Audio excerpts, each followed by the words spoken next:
আসসালামু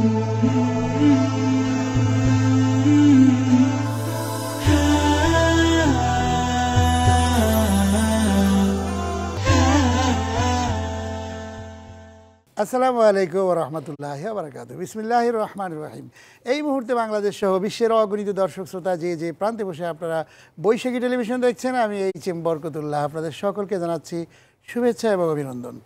মহান স্রষ্টা আল্লাহ তাআলার দরবারে বিনীতভাবে শুকরিয়া আদায় করছি। আলহামদুলিল্লাহ, বিশ্বনবী জনাবে মুহাম্মদ রাসূলুল্লাহ সাল্লাল্লাহু আলাইহি ওয়াসাল্লামের প্রতি অকৃত্রিম ভালোবাসা এবং তার প্রতি দরুদ এবং সালাম প্রেরণ করেই শুরু করছি আজকের পরিবেশন। প্রিয় দর্শক, আমরা প্রতি জুমাবারের ন্যায় আজকে হাজির হয়েছি আপনাদের সামনে আপনাদের জীবন ঘনিষ্ঠ এবং জীবন জিজ্ঞাসামূলক প্রশ্নোত্তরের আয়োজন ইসলাম ও সমাধান নিয়ে।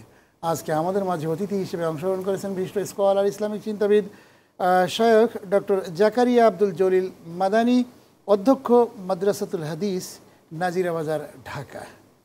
জি, আসসালামু আলাইকুম ওয়া রাহমাতুল্লাহি ওয়া বারাকাতুহু। আপনাকে স্বাগত জানাচ্ছি আমাদের আজকের আয়োজনে। আপনাকেও স্বাগতম বরকতুল্লাহ ভাই। প্রিয় দর্শক শ্রোতা, টেলিভিশন স্ক্রিনে একটি নাম্বার আছে, সেই নাম্বারে আপনার টেলিফোন করবেন, মোবাইলেও ইনশাআল্লাহ আপনারা আমাদেরকে পেয়ে যাবেন। আশা করি জীবন ঘনিষ্ঠ যে কোনো প্রশ্ন আপনারা আমাদের আজকের আয়োজনে করবেন, আমরা আপনাদের প্রশ্নের উত্তরগুলো এই আয়োজনের মাধ্যমে দেওয়ার চেষ্টা করব। আল্লাহ রাব্বুল আলামিন আমাদেরকে এই পৃথিবীতে সৃষ্টি করেছেন আশরাফুল মাখলুকাত হিসেবে, সৃষ্টির সেরা জীব হিসেবে। আমরা এই পৃথিবীতে সেরা কাজগুলো করব, এটাই আল্লাহ রাব্বুল আলামিন চান এবং আমাদেরকে আল্লাহ তাআলা পরীক্ষা করবার জন্য পাঠিয়েছেন। এবং কোরআনে কারিমের মধ্যে আল্লাহ বলেছেন, আল্লাযী খালাকাল মাউতা ওয়াল হায়াতা লিয়াবলুয়াকুম আইয়ুকুম আহসানু আমালা।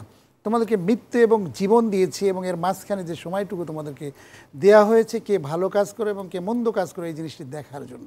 সুতরাং এই দুনিয়ার জীবনটা হচ্ছে একটি পরীক্ষা কেন্দ্রের মতো। এই দুনিয়ার জীবনে আমরা যদি ভালো কাজ করি তাহলে প্রতিদান পাবো, আর যদি খারাপ কাজ করি তাহলে আল্লাহর কাছে আমরা সেই কঠিন শাস্তির সম্মুখীন আমাদেরকে হতে হবে এবং জবাবদিহিতা থাকবে। আমরা দুনিয়াতেই যে কাজগুলো করি সে কাজগুলোর মধ্যে জবাবদিহিতা থাকে। আমরা এই বিষয় নিয়ে আমরা আসলে একটু বিস্তারিত কথা শুনবো আমাদের ডক্টর জাকারিয়া আব্দুল জলিল মাদানীর কাছে। আপনার কাছে একটু জানতে চাই যে মোহতারাম, আমরা প্রতিনিয়ত আমরা এই আয়োজনটি করছি এবং জুমার দিনের যে আলাদা ফজিলত রয়েছে এই বিষয়গুলো নিয়ে আপনার কাছে আজকে জানার চেষ্টা করবো। আজকে জানার চেষ্টা করতেছি আপনার কাছে যে আল্লাহ যে ক্ষণিক সময় আমাদেরকে এই দুনিয়াতে পাঠিয়েছেন, এই দুনিয়ার জীবনে খুবই কম সময় আমরা পাই। এই দুনিয়ার জীবন জিন্দিগি চালাতে গিয়ে আমাদের আচার ব্যবহার, চলাফেরা, উঠা বসা এবং সামগ্রিক পরিমণ্ডলে আমাদের জীবনের যে একটা একটা লক্ষ্য উদ্দেশ্য আল্লাহ যে আমাদেরকে পাঠিয়েছেন, যে আয়াতের মাধ্যমে আর কি আমরা আজকে কথাগুলো উপস্থাপন করেছি, এই জিনিসগুলো আমরা ভুলেই যাচ্ছি। আমাদের যে মৃত্যু হবে, এই মৃত্যুর কথাও আমরা ভুলে যাচ্ছি। আমাদের যে জীবন রয়েছে, জীবনটা যে প্রতিনিয়ত আমাদের শেষ হয়ে যাচ্ছে, এই কথাও ভুলে যাচ্ছি। আসলে এই দুনিয়ার জীবনের আমাদের বাস্তব কথাগুলো আমরা কিভাবে কাজ করব? ইন্নাল হামদুলিল্লাহি ওয়াহদাহু ওয়াসসালাতু ওয়াসসালামু আলা রাসূলিল্লাহ ওয়া আলা আলিহি ওয়া আসহাবিহি আজমাইন, আম্মা বাদ। সবচেয়ে বড় কথা হলো, যদি কারো মৃত্যুর কথা স্মরণ থাকে বা সে যদি প্রতিনিয়ত তাকে চলে যেতে হবে, এই কথা যদি প্রত্যেক মানুষেরই স্মরণে সবসময় থাকে, তাহলে তার দ্বারা পৃথিবীতে খারাপ কোনো কিছু করা বা ঘটানো সম্ভব নয়। এই জন্যই আমাদের মৃত্যুর কথা সবসময় স্মরণে রাখা দরকার। আমাদেরকে আল্লাহ রাব্বুল আলামিন সৃষ্টি কোন উদ্দেশ্যে করেছেন সেটাও আল্লাহ রাব্বুল আলামিন স্পষ্ট করে বলে দিয়ে গেছেন। আল্লাহ রাব্বুল আলামিন বলতেছেন, ওমা খালাকতুল জিন্না ওয়াল ইনসা ইল্লা লিয়াবুদুন। আমি মানুষ এবং জিন জাতিকে শুধুমাত্র পৃথিবীতে প্রেরণ বা সৃষ্টির উদ্দেশ্যই হলো আমার ইবাদত করবে তারা। আবার এই ইবাদত কিভাবে করতে হবে, দুনিয়াতে কিভাবে চলাফেরা করতে হবে, কোনটা করা যাবে না, এই সব কিছুর জন্য আমাদেরকে ঠিক গাইড বুক হিসেবে বা গাইড হিসেবে আমাদের যুগে যুগে নবী রাসূল পাঠাইছেন আল্লাহ রাব্বুল আলামিন। আল্লাহ রাব্বুল আলামিন বলেন, ওয়ালাকাদ বাআসনা ফি কুল্লি উম্মাতির রাসূলা আন ইবুদুল্লাহা ওয়াজতানিবুত তাগুত। আমি প্রত্যেক জাতির মধ্যে যুগে যুগে নবী রাসূল প্রেরণ করেছি, তারা যেন আমার ইবাদত করে এবং অন্যের ইবাদত থেকে নিজেকে বিরত রাখে। এটা হলো নবী এবং রাসূল সাল্লাল্লাহু আলাইহি সাল্লাম পাঠানে মানুষদেরকে শিক্ষা দিতে চাচ্ছেন, শিক্ষা দেওয়ার জন্য পাঠিয়েছেন। নবী রাসূলরা আসছেন এবং তারা মৌখিকভাবে বলে, একই সাথে তাদের কর্মের মাধ্যমে, তাদেরকে যে কিতাব দেওয়া হয়েছে সেই কিতাবের মাধ্যমে তার উম্মতদেরকে শিক্ষা দিয়েছেন। জি, অনেক সুন্দর কথা বলছিলেন যে আসলে দুনিয়ার জীবনে আমাদেরকে সেই যুগে যুগে নবী এবং রসুলরা যেভাবে কাজ করেছিলেন, একই উদ্দেশ্য আমাদের নবী সাল্লাল্লাহু আলাইহি ওয়াসাল্লামকে আল্লাহ তাআলা সেই উদ্দেশ্যই বাস্তবায়ন করার জন্য বলেছেন এবং সেই কাজটি আমাদেরকে আসলে করতে হবে। সেজন্যই আমাদের দুনিয়ার সংক্ষিপ্ত জীবনে আমাদেরকে পাড়ি দিতে হবে এবং আমাদের জীবনটি হিসাব করেই চলতে হবে। আমরা আপনার কাছে শুনবো, একজন দর্শক টেলিফোনে লাইনে রয়েছেন, আমরা তার ফোনটা নিচ্ছি। জি, আসসালামু আলাইকুম ওয়া রাহমাতুল্লাহ। জি, কে বলছেন, কোথা থেকে, নামটি বলে প্রশ্ন করুন। জি, আসসালামু আলাইকুম। জি, আসসালামু আলাইকুম। ওয়ালাইকুম আসসালাম ওয়া রাহমাতুল্লাহ। জি, আপনার নাম বলে প্রশ্ন করুন। জি হুজুর, আমার একটা প্রশ্ন ছিল বড় হুজুরের কাছে। সেটা হচ্ছে, আমাদের এই কোরবানি ঈদে বিশেষ করে একটা সমস্যা হয় যে কোরবানি দেওয়া সম্পর্কে 5 ভাগ 7 ভাগ গরুতে দেওয়া হয় কয়েকজন মিলে।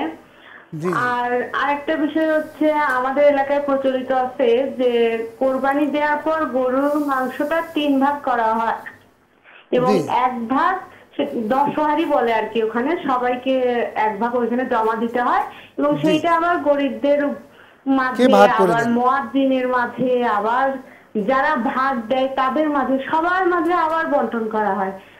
এই বিষয়টা আসলে আমার কাছে কেমন যেন লাগতেছে, একটু যদি খুলে বলতেন। জি, অনেক ধন্যবাদ বোন, আপনাকে অনেক ধন্যবাদ। আসুন, অনেক সুন্দর প্রশ্ন, সামনে কোরবানি জন্য আপনি প্রাসঙ্গিক অনেক সুন্দর প্রশ্ন করেছেন। আসুন, আপনার প্রশ্নের উত্তরে আমরা চলে যাচ্ছি। যেমন কোরবানির বিষয় নিয়ে যে কথাটি, যে 5 ভাগ 7 ভাগ অথবা 3 ভাগ অথবা বিভিন্ন রকমের ভাগ করে এই যে বন্টন করা, এক্ষেত্রে এটি সামাজিকভাবে কিন্তু আমাদের দেশের প্রচলিত রয়েছে। আর আমাদের দেশে যেহেতু গরিব দরিদ্র অসহায় মানুষের দেশ, সেক্ষেত্রে একটি নিয়ম শৃঙ্খলার মধ্যে থাকলেও কিন্তু এটা মন্দ না। এই জিনিসটি আসলে ইসলামের সঠিক রূপরেখা কি হতে পারে, সে বিষয়গুলো যদি আপনি একটু আলোকপাত করেন। সম্মানিত বোনকে অনেক অনেক ধন্যবাদ। খুব গুরুত্বপূর্ণ প্রশ্নের কয়েকটা দিক তিনি তুলে ধরছেন এবং খুবই আমাদের সমাজের সাথে বর্তমান প্রেক্ষাপটে অনেক গুরুত্বপূর্ণ প্রশ্ন এটি। প্রথমত হলো আমাদের 5 ভাগে 7 ভাগে এই ভাগে কুরবানিটা চলবে কি না, উনি বোধহয় সেটা সম্ভবত মিন করছেন। তো সেই ক্ষেত্রে একটা হলো 7 ভাগে দেওয়া, আবার কোরবানি করার পরে আবার এই যে 3 ভাগ করে বন্টন করা, ওইটা বন্টনের বিষয়টা একটু পরে আসি। আমরা প্রথম দিকটা যদি আমরা নেই, তাহলে প্রথমত সবচেয়েতে আমরা স্পষ্টভাবে বলতে চাই হাদিসের যে ভাষা, যে দিক নির্দেশনা, সেই ক্ষেত্রে যে যদি আপনি একটা ছাগলও হোক যদি এককভাবে কুরবানি দিতে পারেন তাহলে সেটা বেস্ট। এই ক্ষেত্রে আপনার ছাগলটা, আপনার উদ্দেশ্য, আপনি কি উদ্দেশ্যে দিচ্ছেন, আপনার রুজি রোজগারটা হালাল কি না, এই সব কিছু সেভ হচ্ছে, সব দিক থেকে এটা নিরাপদ। যদি ভাগে দিতে হয় দেওয়া যেতে পারে, এই ক্ষেত্রেও চলবে, কোনো সমস্যা নেই। এবং সেটা কি গরুর ক্ষেত্রে না খাসির ক্ষেত্রে তো দেওয়া যাবে না? গরু বা যদি বকরি বা খাসি যেটা বলে সেটা 1 ভাগে এককভাবে, আর যদি ভাগে দিতে হয় তাহলে গরু দেয়া যেতে পারে। গরু, মহিষ, উট।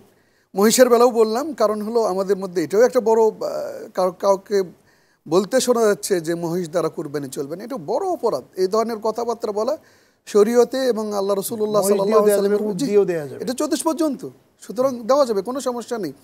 এবং এই ব্যাপারে ওলামার একমত যে মহিষ 24 পর্যন্ত এবং এর দ্বারা কুরবানি দেওয়া বৈধ নিঃসন্দেহে। কিন্তু 7 ভাগে যে দেয়ার যে নিয়ম আমাদের দেশে প্রচলিত আছে, সেটি দেয়া যাবে কি? জি, অবশ্যই দেওয়া যাবে, এবং হাদিসে আসছে 2 ভাগে 3 ভাগে। ওলামা এরকম বলে থাকেন যে না, এককভাবে দেয়াটাই ভালো হতে পারে, কিন্তু যেটা বৈধ যাবে না, এটা ঠিক না, দেওয়া যাবে না, এই ধরনের কথা বলাটা। এবং যারাও বলছে অনেকে কিন্তু তারা ফিরে আসছে, পরবর্তীতে তারা ভুল স্বীকার করছে, এবং তাদেরকে এটা সাধুবাদ জানাই আমরা যে এই শরীয়ত ভুল বুঝতে পারে, কিন্তু ভুলের উপরে অটল থাকাটাই হলো মারাত্মক। ধন্যবাদ। আমরা একটা সুন্দর প্রশ্নের উত্তর আপনার কাছে জানলাম যে আসলে অনেকেই বিভিন্ন বলছে যে কোরবানি এককভাবেই দিতে হবে, একটা বিষয় দিতে হবে, এটা না।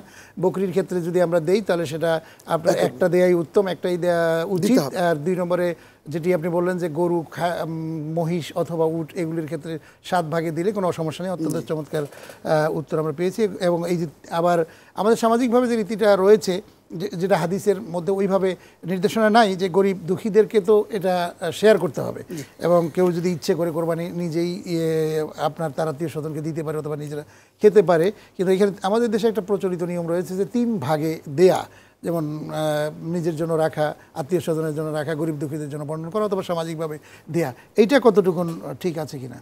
ধন্যবাদ বরকতুল্লাহ ভাই। শরীয়ী বিধান হলো যে আপনি শুধু আল্লাহ রাব্বুল আলামিন বলতেছেন লা ইয়ানালাল্লাহা লুহুমুহা ওয়ালা দিমাউহা ওয়ালাকিন ইয়ানালুহুত তাকওয়া মিনকুম। আল্লাহ রাব্বুল আলামিনের কাছে আপনাদের মাংস, রক্ত কোনো কিছু পৌঁছাবে না, শুধু আপনি এই কুরবানির পিছনে আপনার অন্তরের ভিতরে আল্লাহর ভীতি, আল্লাহ রাব্বুল আলামিনকে কতটুকু মহব্বত করেন এই বিষয়টাই পৌঁছাবে। জি জি, মাশাআল্লাহ। সুতরাং কুরবানি করার পরে এরপরে আপনি কুরবানিটা পুরোটাই খেয়ে ফেলতে পারেন একাই, আবার 2 ভাগ করতে পারেন, 3 ভাগ করতে পারেন, অথবা পুরোটা দিয়েও দিতে পারেন, কোনো সমস্যা নেই। তবে শরীয়তে একটা কথা আছে, আল-উরফু মুহাক্কাম, বিভিন্ন সামাজিক কতগুলো রীতি, যে রীতিগুলো সমাজে ঐক্য বজায় রাখতে, দরিদ্র সামাজিক শৃঙ্খলা বজায় রাখতে, সমাজের উপকার ব্যাপক হারে পৌঁছে দিতে যে সিস্টেমগুলো কাজ করে সেই সিস্টেমগুলো ভালো। কোরবানির সময় চলে আসছে এবং হজের একটি সময় চলে আসছে, ইসলামের একটা পবিত্রতম সময়। আমরা সেই সন্ধিক্ষণে আমরা এখন রয়েছি, সবারই একটা প্রস্তুতি যারা রয়েছে, আসলে এই জিনিসটা এখন থেকেই কোরবানি করার একটা প্রস্তুতি, যেহেতু এই বিষয় নিয়ে আসলে কথা অত্যন্ত প্রাসঙ্গিক। আমরা আপনার কাছে একটু আরেকটি বিষয় জানতে চাই যে আসলে কোরবানি করার জন্য যে পশুটা নির্দিষ্ট করা হবে, সেই পশুটা আমরা মানে কিভাবে আমরা সিলেক্ট করতে পারি যে আমার জন্য এই কোরবানিটা জরুরি হতে পারে, এবং সেটা হোক খাসি, হোক গরু, হোক বা আপনার উট বা অন্য কিছু, আমার নির্দিষ্টতা কিভাবে করা যেতে পারে? আমি মদিনায় থাকাকালীন 15 বছর আইডিবি ব্যাংকের হাজিদের কেন্দ্রিক যে কুরবানি হজে, সেখানে সুপারভাইজার হিসেবে, শরঈ সুপারভাইজার হিসেবে দায়িত্ব পালন করার সময় আমাদেরকে একটা বিষয় বারবার স্মরণ করে দেওয়া হতো যে আপনি বাজার গেছেন এবং আপনি যখন আপনার কুরবানি ক্রয় করবেন, আপনি কি করবেন?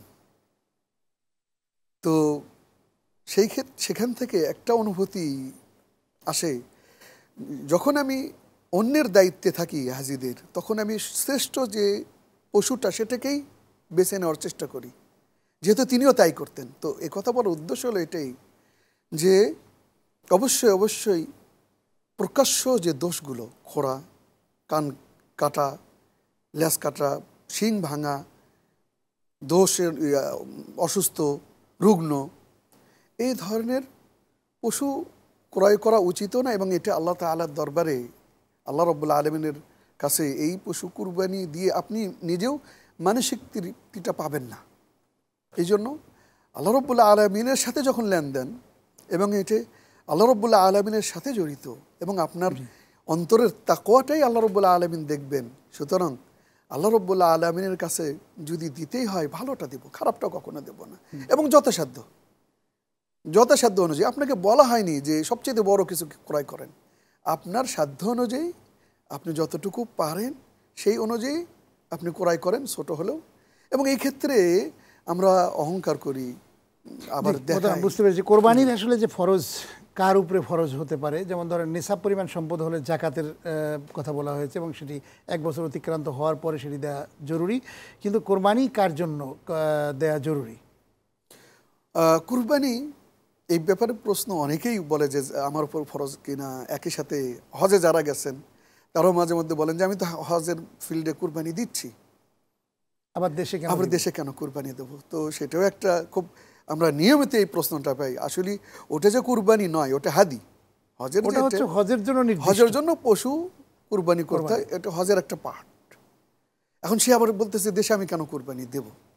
তো এইসব মিলে আসলে মূল কথা হলো যে এই ক্ষেত্রে সমর্থবান হলেই হবে। জাকাতের সাথে জাকাতের অর্থ হতে হবে, বা এই অর্থ এরকম একটা হাদিস পাওয়া যায় যে জাকাত যেমন নিসাব পরিমাণ সম্পদ থাকলেও কোরবানি সেটি যদি 9 জিলহজ থেকে 12 জিলহজ পর্যন্ত কারো নির্দিষ্ট, তার উপরে কোরবানি দিতে হবে। এই ধরনের আমি এই ধরনের পাইনি, আমি জানি না, থাকতে পারে এটাই। তবে রাসূলের হাদিস যেটা, যে ব্যক্তি সমর্থ আছে সে কুরবানি করলো না, সে যেন আমার ঈদগার মাঠে সে যেন না আসে। এটা ওইভাবে নয় যে তাকে ঈদের সালাত পড়তে হবে তা নয়, কিন্তু এটা অবশ্যই তার জন্য একটা সতর্কবাণী জি। থাকার পর। আরেকজন দর্শক লাইনে চলে আসছেন, আমরা ফোনটি নিচ্ছি। জি, আসসালামু আলাইকুম রহমতুল্লাহ। জি, কে বলছেন? জি, কে বলছেন, কোথা থেকে? জি, আসসালামু আলাইকুম। ওয়ালাইকুম আসসালাম। আমি ঢাকার ডেমরার পশ্চিম সানারপাড় থেকে বলছি। অনেক ধন্যবাদ। জি, প্রশ্ন করুন। আচ্ছা, আমার প্রশ্ন হলো, জনগণের চলাচলের রাস্তায় আমি ফুটপাত বসাইলাম। জি ফুটপাত বসানোর পরে এই যারা দোকানদারি করতেছে, এই দোকানদাররা কিছু টাকা আমাকে দৈনিক দিচ্ছে। জি এই টাকা থেকে একটা অংশ প্রশাসন নিয়ে যাচ্ছে, আরেকটা অংশ আমি মসজিদে দিচ্ছি। এই টাকাটা কি মসজিদে দান করা জায়েজ আছে কিনা?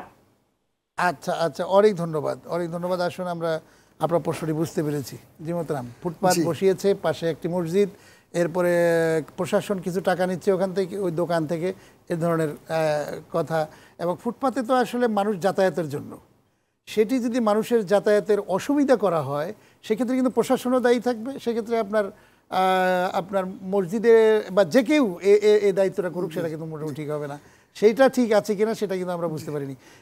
সব মিলিয়ে ওনার প্রশ্নের উত্তরটি আপনি। ইসলামী স্কলাররা এক্ষেত্রে একটা বিধান তারা এইভাবে দিচ্ছেন যে আল গায়া লা তুবাররিল ওসিলা। আপনি চুরি করে, ডাকাতি করে সেইটা আবার গরিবদের মাঝে বন্টন করবেন, এতে আপনি চোর হওয়া থেকে এবং আপনার কবিরা গুনাহ হওয়া থেকে আপনি রেহাই পাবেন না। এটা মনে রাখতে হবে। আপনি ভালো কাজ করতে গেলে ভালো কাজের পৌঁছানোর যে সিস্টেমগুলো সেগুলোও করতে ভালো হতে হবে, বৈধ হতে হবে। ভালো হতে হবে, বৈধ হতে হবে। আপনি প্রথমে কোনো ব্যক্তিকে, ফুটপাত এটা সরকারের জায়গা, জনগণের জায়গা, এই ক্ষেত্রে ব্যাহত করা, জনগণকে চলাচল থেকে বা তাদের সুবিধা নেওয়া থেকে বিঘ্ন করা, এটা কবিরা গুনাহ। এটা আমাদের খেয়াল রাখতে হবে। এমনি তো রাস্তায় কোনো ধরনের জিনিস পড়ে থাকলে সেটি তুলে নিয়ে ফেলে দেওয়া, এটা হলো ইমানদারের লক্ষণ। এবং রাসূলুল্লাহ সাল্লাল্লাহু আলাইহি ওয়াসাল্লাম বসতেই নিষেধ করছেন প্রথমে। যদি বসতেই হয় তাহলে 6টা নিয়ম মেনে বসতে হবে। তাহলে আবার সেই রাস্তায় বিঘ্ন সৃষ্টি করে সেখানে অবৈধভাবে প্রথম হলো বসতে দেওয়া, তারপরে সেই ক্ষেত্রে আবার অবৈধ একটা পথ সৃষ্টি করে দুই দিকে দুই সুবিধা নেওয়া, এবং সেটাকে আবার মসজিদে ইন্নাল্লাহা তাইয়িবুন ওয়া লা ইয়াকবালু ইল্লা তাইয়িবান, আল্লাহ পবিত্র, আল্লাহ পবিত্র ছাড়া,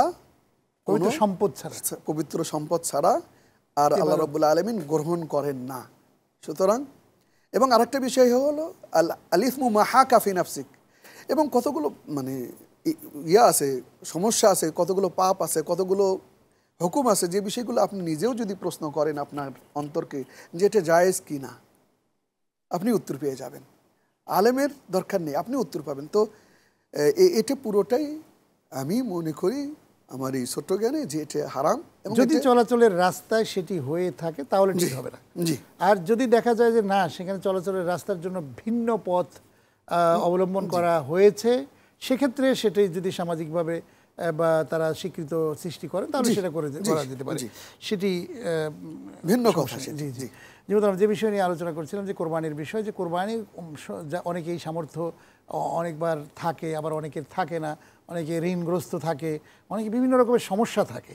সেই সমস্যা অবস্থায় চিন্তা করছে আমি যদি কোরবানিটা না দেই তাহলে তো আমার প্রেস্টিজ, আমার সমস্যা, মানুষজন খারাপ বলবে। এই ধরনের অবস্থায় তার কি করা উচিত?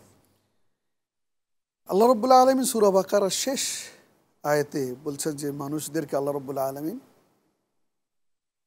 বা তার সাধ্যের বাইরে কোনো কিছু কখনোই দায়িত্ব দেন নাফসান ইল্লা ওয়াসআহা। আপনার অর্থ নেই, এরপরও ঋণ করে এই কুরবানি দেওয়া এটা কোনোভাবেই প্রয়োজন নেই, উচিত নয়। আপনার এই ক্ষেত্রে আপনার উপরে ফরজ না, বা এই ক্ষেত্রে আপনার উপরে কুরবানি দেওয়া আপনার উপরে নেই। এবং যদি মানুষ কি বলে এই ভয়ে যদি কুরবানি, মানুষ আবার কিন্তু আমাদের দেশে ফোন করে বলে, হ্যালো ভাই, আপনি কি কোরবানি দিবেন? আমি তো কোরবানি দিচ্ছি, আমি এত টাকার গরু কিনেছি, আপনি কত টাকার কিনেছেন? আপনার গরুটি কত টাকা হয়েছে, আমার তো আজকে এত, তারপর গরু নিয়ে গলায় মালা পরিয়ে হাটে বাজারে প্রদর্শন করা, এবং পিছনে অনেকগুলো লোক মিছিলের মতো, সামনে গরু পিছনে বড় নেতা, উনি সামনে যাচ্ছেন, মানে একটা কিছু হচ্ছেন। এই যে একটা ভাব সমাজের মধ্যে প্রচলিত আমাদের দেশে কিন্তু রয়েছে, গরু কেনার গাবতলী থেকে যখন বেরোচ্ছে গরুগুলো, দেখা যায় গরুর মানে সামনে এরকম অবস্থা, পিছনে অনেক লোকজনের সমাগম, একটা প্রদর্শন করে এবং ভিডিও করতেছে, ভিডিও করে আবার ফেসবুকে দিচ্ছে, আবার লাইভে দেখাচ্ছে, আবার শেয়ার করতেছে, এই যে আমি আজকে গরু নিয়ে আসতেছি, সবাই দেখো, লক্ষ্য করো। এই যে একটা ভাব, এটি কতটুকুন বৈধ হবে? আসলে ইনি যখন কুরবানি দিচ্ছেন, আমার মনে হয় ইনিও নিজেও জানেন যে এটা আল্লাহ রাব্বুল আলামিনের জন্য নয়, বরং শুধুমাত্র সামাজিক অবস্থানটাকে পাকাপোক্ত, শক্তিশালী এবং রবের সাথে তার এই কুরবানির সম্পর্কটা তার কার্যক্রমেই বলে দেয় যে নাই। এই জন্য খুব সাদামাটাভাবেই উত্তর দেই যে এটা আল্লাহ রাব্বুল আলামিনের জন্য এই কাজ করেন না। এবং আপনি যে আয়াতটি, একটি আয়াত বলেছেন যে লা ইয়ানালুল্লাহু লুহুমুহা ওয়ালা দিমাউহা, ওয়ালাকিন ইয়ানালুহুত তাকওয়া, কুরবানির রক্ত, গোশত, মাংস এগুলো আল্লাহর কাছে পৌঁছায় না, আল্লাহর কাছে পৌঁছায় শুধুমাত্র মনের ভিতর থেকে যে জিনিসটা আসবে, আপনি মন থেকে যেটা দিবেন সেটাই আসবে। জি, এবং এই ক্ষেত্রে অন্যকে আবার প্রশ্ন করা বা গল্প শুনিয়ে দেওয়া, এটা তো এক প্রকার লোক দেখানো লৌকিকতার ইবাদত। আবার অন্যকে কষ্ট দেওয়া, সে তার সমস্যা থাকতে পারে, তাকে আপনি এইভাবে আপনার সামর্থ্য আছে দেখে আপনি আবার অন্যকে এইভাবে কষ্ট দেওয়া, প্রশ্ন করে বা তার সামনে অহংকার করা, এই দুই ক্ষেত্রেই আপনি পাপী হচ্ছেন। একদিকে আপনার ইবাদতটাও নষ্ট হচ্ছে, অন্যকেও, অন্য মুসলমান ভাইকে কষ্ট দিচ্ছে। আবার অপরদিকে আরও কিছু বিষয় রয়েছে, যেমন ধরুন এমন অসহায় মানুষ, অনেকেই গত বছর কোরবানি দিয়েছে কিন্তু এই বছর দিতে পারছে না, অথবা তারও তো সন্তান রয়েছে, সবাই তো চায় যে কোরবানি একটা হোক। এখন এই ধরনের লোক কিন্তু আমাদের সমাজে রয়েছে, যারা মিসকিন, যাদের টাকা, যাদের জামা কাপড় দেখলে মনে হবে তারা অনেক বড় লোক, কিন্তু আসলে প্রকৃতপক্ষে তাদের ঘরের মধ্যে হয়তো ঠিকমতো খাবার নেই, অথবা তার পোশাক পরিচ্ছদ কেনার মতো কোনো সামর্থ্য নাই। এই ধরনের লোককে কিন্তু খুঁজে খুঁজে বের করে আমাদের কোরবানির গোশত বা অন্য টাকা পয়সা তাদেরকে নিরন্ন মানুষের পাশে দাঁড়ানো, এটা কতটুকু দায়িত্ব? খুব সামাজিক গুরুত্বপূর্ণ একটা বিষয় আপনি তুলে ধরছেন, খুবই গুরুত্বপূর্ণ, যেটা যারা ফকির মিসকিন তারা কিন্তু অন্যের কাছে চাইতে পারে, তারা কিন্তু চাইতে পারে না, হাত পাততে এবং পারে, তাদের সমস্যাগুলো তুলে ধরতে পারে। মাঝখানের এক শ্রেণীর লোক আছে যারা এই জিনিস নিত্য প্রয়োজনীয় জিনিসপাতির দামে তাদের না বিশ্বাস, একেবারে কঠিন অবস্থা হয়ে যায়, বা সংসার চালাতে যে কঠিন অবস্থায় পড়তে হয় তাদেরকে, এটি স্বাভাবিক। তো এই মধ্যম শ্রেণীর লোকেরা তারা মুখ ফুটে বলতেও পারে না, আবার সহ্য করাটাও তাদের জন্য কঠিন। এই ক্ষেত্রে অনেক সময় এই লোকদের চাইতে রাস্তার যারা বিভিন্ন জায়গায় সায়েল, যারা চেয়ে চেয়ে নিচ্ছে ফকির মিসকিন, তাদের চাইতে এই ধরনের আত্মীয়, নিকট আত্মীয় অথবা এমন কাউকে আপনি চেনেন, তার কাছে যে তার কাছে কৌশলে কুরবানির গোশতটা পৌঁছানোটা আপনি, এবং আল্লাহ তাআলা যাকাতের যে 8টি খাত নির্দেশন করেন তার মধ্যে কিন্তু দুটো বিষয় লক্ষণীয়, সেটি হচ্ছে অল ফুকারা ওয়াল মাসাকিন, ফকির এবং মিসকিন। ফকির যারা ধরেন একবারে চাইতে পারে, মানুষ চাইতে পারে, জি, কিন্তু মিসকিন তারা তো চাইতে পারে, মিসকিন অনেক সময় চাইতে পারে, অনেক সময় চাইতে পারে না। এই ধরনের লোককে দেয়া দরকার, এই ধরনের ইয়াকে খুঁজে বের করা। অনেক ধন্যবাদ আপনাকে, অত্যন্ত চমৎকারভাবে আপনি আমাদের আজকের আয়োজনে কথা বলেছেন, বক্তব্য দিয়েছেন, প্রশ্নের উত্তর দিয়েছেন। বৈশাখী টিভি স্টুডিও থেকে আপনাকে অনেক ধন্যবাদ জানাচ্ছি। জাযাকুমুল্লাহ খায়র, আল্লাহ বারিক ফিকুম, আপনাকে অনেক অনেক ধন্যবাদ। প্রিয় দর্শক শ্রোতা মণ্ডলী, আমরা যে বিষয় নিয়ে শুরু করেছিলাম যে আমাদের ক্ষণস্থায়ী জীবনে আমাদের পদার্পণ আমরা করেছি, আমাদের কিন্তু একদিন নিঃশ্বাসটা যখন চলে যাবে তখন আমাদের কিছুই থাকবে না। সবচেয়ে বড় যে জিনিসটি আমাদের জন্য সেটি হচ্ছে যে আপনার মৃত্যুর পরে যে কবরের আযাব, এই কবরের আযাবটা বন্ধ হয়ে যায় আপনি যদি কাউকে দান করেন, কাউকে কিছু দেন। অন্য কোনো ইবাদত দিয়ে অন্য বিষয়গুলো আপনার সংগঠিত হবে, কিন্তু আপনার কবর যে শুরু হবে, যে জীবনের শুরু আছে, সেই শুরুটা যখন হয়ে যাবে তখন কিন্তু আর কোনো জিনিস দিয়ে আমাদের বাঁচার কোনো উপায় থাকবে না। সেই সময় কিন্তু আপনি যে মানুষকে দান করতেছেন, দিচ্ছেন, এই জিনিসটি আপনার চরম এবং পরম কাজে লাগবে। সুতরাং এই যে কোরবানি আমরা দেব, কোরবানিটা অবশ্যই যদি ভালো সামর্থ্য আমাদের থাকে, তাহলে সামর্থ্যবান মানুষগুলি আমরা ভালো গরু, আমরা যদি একাধিক দিতে পারি সেইটি দেব, এবং আরও ছাগল বকরি এগুলো নিয়ে আমরা যদি মানুষের দ্বারা দ্বারা গোশতগুলো আমরা পৌঁছাতে পারি এবং সেই কাজগুলো অন্যদেরকে উৎসাহিত করতে পারি এবং সামাজিক মানুষেরা যদি উপকার হয়, সেই উপকারগুলো আপনার কবরের গিয়ে কিন্তু কাজে লাগবে। আসুন আমরা সেই আসল সময়ের জন্য আমরা একটু স্মরণ করি, ভাববার চেষ্টা করি। আজ শেষ করছি, আগামী অনুষ্ঠান দেখার আমন্ত্রণ জানাচ্ছি। আপনারা সবাই ভালো থাকুন, সুস্থ থাকুন। আল্লাহ হাফেজ। আসসালামু আলাইকুম ওয়া রাহমাতুল্লাহি ওয়া বারাকাতুহু।